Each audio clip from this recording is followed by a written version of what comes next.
Hello friends, स्वागत है आपका हमारे चैनल ग्रेट माइंड में।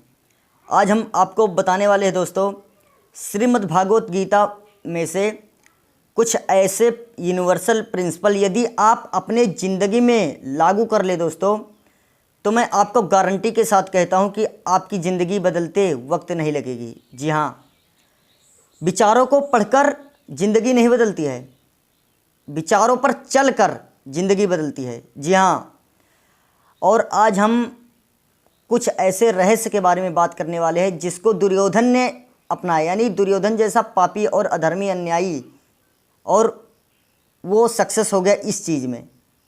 तो आइए शुरू करते हैं इस वीडियो को। फ्रेंड्स, जैसा कि आप लोग जानते हैं कि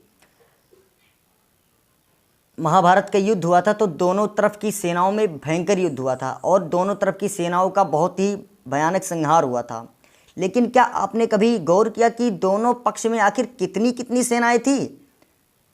तो आज हम इन्हीं सभी क्वेश्चनों का डिस्कस करने वाले हैं, तो देखते रहिए आप इस वीडियो को शुरू से लेकर लास्ट तक।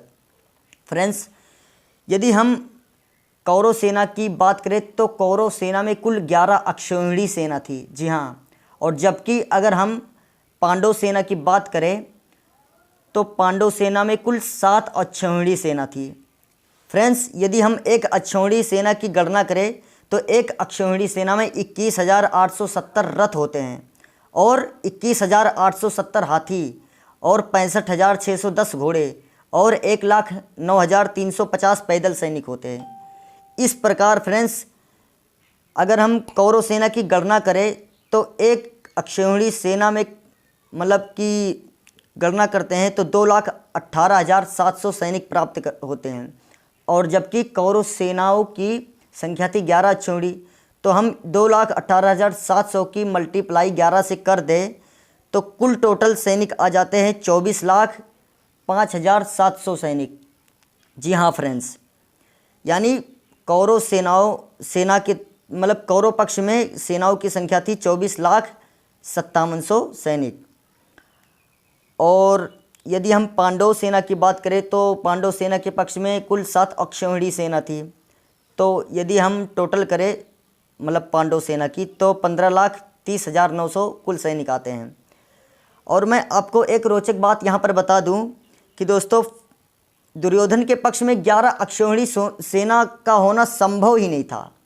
जी हाँ, आखिर वह दुर्योधन ने कौन से स्ट्रेटजी फॉलो किए कि उसके पास इतने सारे सैनिक आ गए? जबकि दुर्योधन दोस्तों बहुत ही पापी था, अन्यायी था, क्रूर था, अत्याचारी था, वो बड़ों का इज्जत बिल्कुल नहीं करता था।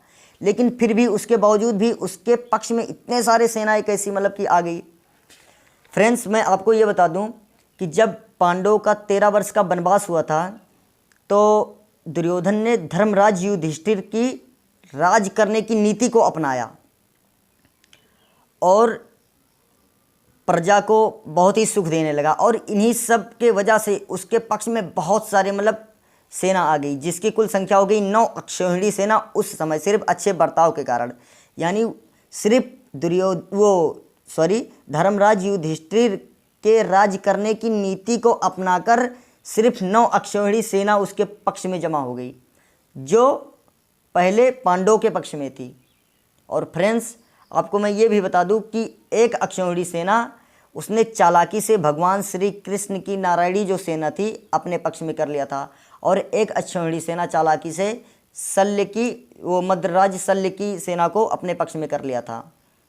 तो मैं आपको ये बताना चाहता हूँ कि जब दुर्योधन जैसा पापी, अन्यायी, क्रूर, अत्याचारी जब धर्मराज युधिष्ठिर के राज करने की नीति को अपनाकर इतना सेना को इकट्ठा कर सकता है, तो क्या हम और आप जैसे सिंपल लोग, महान फिलोसफर यानी कि जो बड़े बड़े लोग हैं, उनके विचारों पर चलकर दोस्तों क्या हम लोग महान नहीं बन सकते? क्या हम लोग करोड़पति, अरबपति अपनी ज़िंदगी में नहीं बन सकते? दोस्तों, बन सकते हैं। ये कहावत नहीं, ये यूनिवर्सल लॉ है, ये किसी के भी साथ काम कर सकता है। यदि हम उनके रास्ते पर चलते हैं तो ज़रूर बनेंगे। और यदि आपको ये वीडियो बढ़िया लगा हो तो आप अपने फ्रेंड्स को भी दोस्तों इस वीडियो को शेयर करिए, क्योंकि मैंने इसको श्रीमद् भागवत गीता में से अध्ययन किया था, तो मैंने सोचा कि आप तक शेयर करूं, तो आप तक शेयर तो मैंने कर दिया, लेकिन आपका फ़र्ज़ होता है कि आप इस वीडियो को और भी लोगों तक शेयर करिए। और फिर मिलेंगे एक नॉलेजेबल वीडियो के साथ। और यदि आपने अभी तक हमारे चैनल को सब्सक्राइब नहीं किया है तो तुरंत सब्सक्राइब करके दोस्तों बेल आइकन को प्रेस कर दीजिए। Thank you.